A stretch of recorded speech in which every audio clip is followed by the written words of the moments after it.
사랑하는 학교 고등부 선생님과 친구들 예수님의 이름으로 사랑하며 축복합니다. 오늘 제자훈련 두 번째 요한복음 2장 말씀입니다.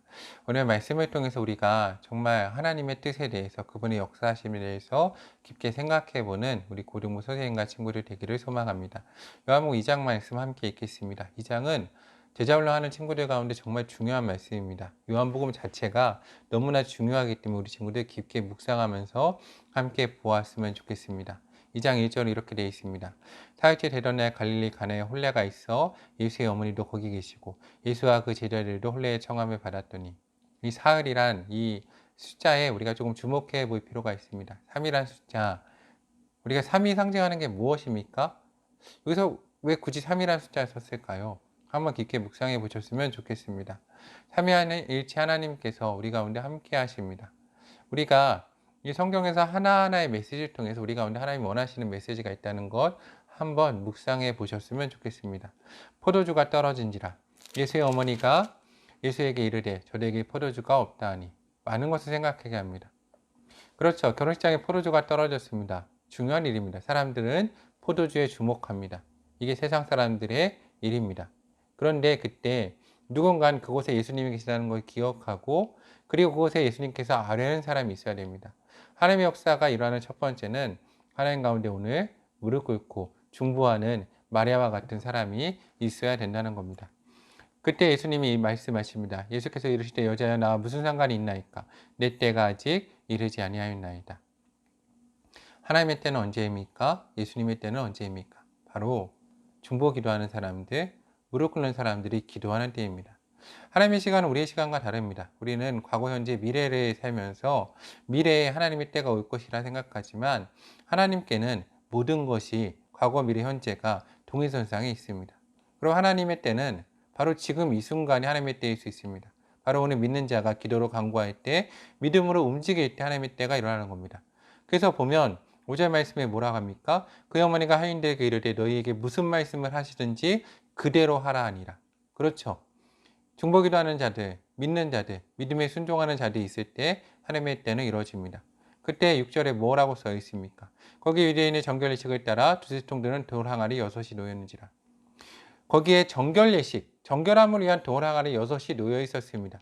그런데 비어 있었습니다. 그렇죠. 왜 비어 있었을까요? 이 돌 항아리는 정결례식이란 이스라엘 백성 하나님과 함께 거하기 때문에 동행하기 때문에 거룩해야 했습니다. 그래서 그들은 들어올 때나 나갈 때 자신의 손발을 씻었습니다. 근데 결혼식장이라 많은 사람이 와서 물이 비었을 수도 있습니다. 그런데 6개나 비었다는 건 사실은 사람들이 많아서 비었다기보단 신경 쓰지 않았다는 겁니다. 아무도 그렇죠. 포도주가 빈 데는 신경 썼지만 정결례식을 위한 거룩함이 빈 데는 신경 쓰지 않았습니다. 이게 하나님의 일하는 사람들이 기억할 것입니다.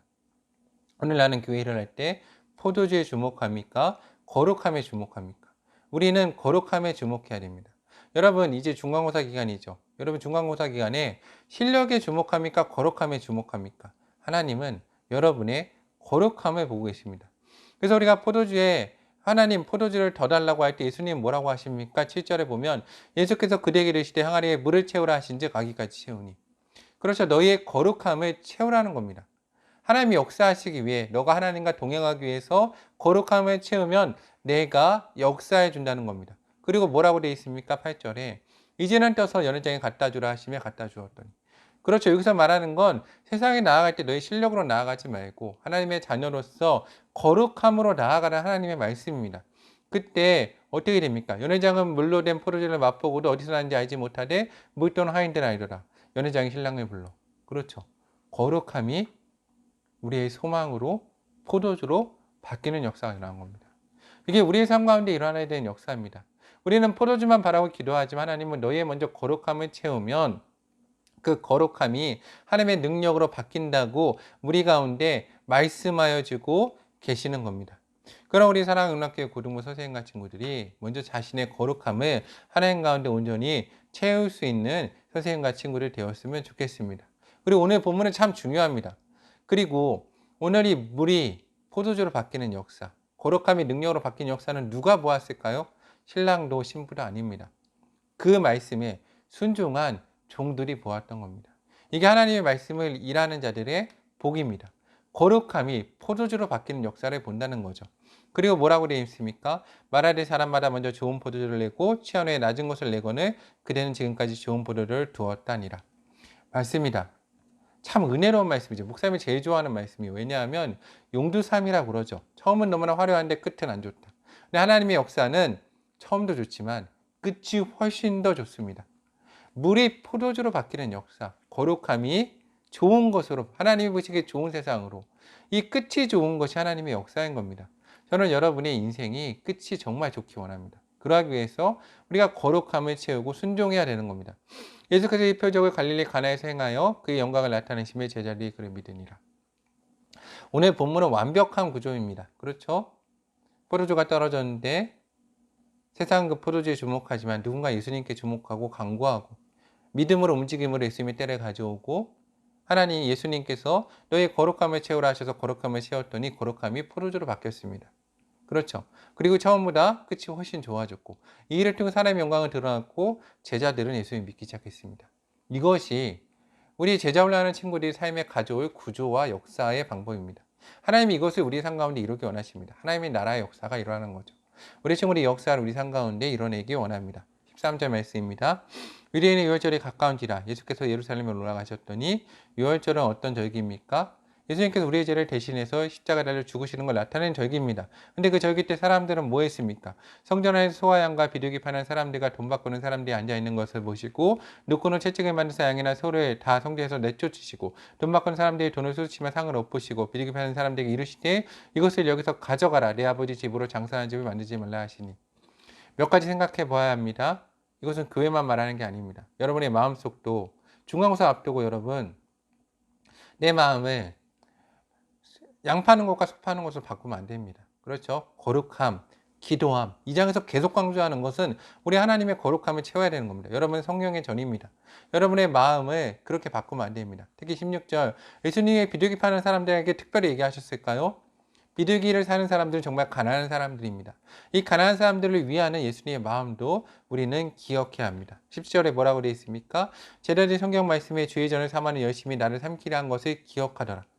여러분 이 말씀 여러분 기억해 봐야 됩니다. 하나님은 예수님은 여러분을 구원하기 원하십니다. 그를 위해서 무슨 일도 행하십니다. 우리가 때론 고난에 의해서 많이 묵상해 봐야 되는데 이 고난은 여러분 내 죄 때문에 오는 것이 아닙니다. 하나님은 그렇게 여러분을 심판하는 하나님이 아니십니다. 근데 하나님은 여러분을 구원하기 위해서 고난조차도 사용하신 하나님이라는 것은 기억해야 되는 것입니다.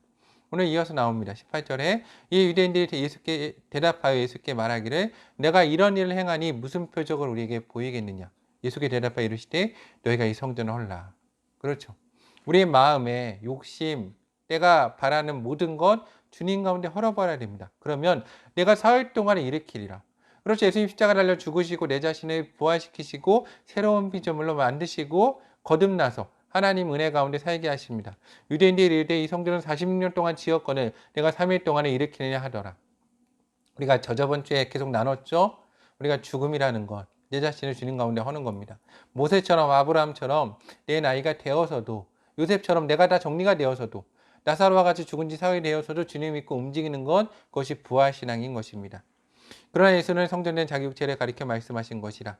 그렇죠. 부활에 대해서 분명히 얘기하고 있죠. 죽은 자 가운데 살아나신 후에 제자들이 말씀하신 것을 기억하고 성경과 예수께서 하신 말씀을 이뤘더라.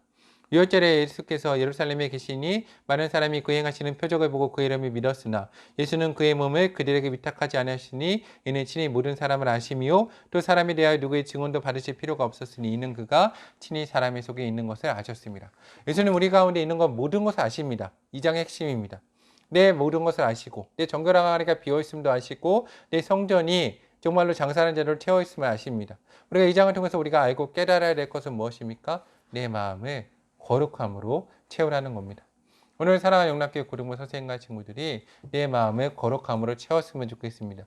그럴 때 어떤 역사가 일어납니까? 요한복음 2장의 말씀처럼 예수님과 같이 더 이상 사람들 가운데 위지하지 않고 눈치 보지 않고 주님만 보며 사는 역사가 일어납니다. 오늘 그 역사가 우리 사랑하는 영락교회 고등부 선생님과 친구들의 삶 가운데 일어나기를 주님의 이름으로 간구합니다. 오늘 하루도 믿음 안에서 승리하십시오.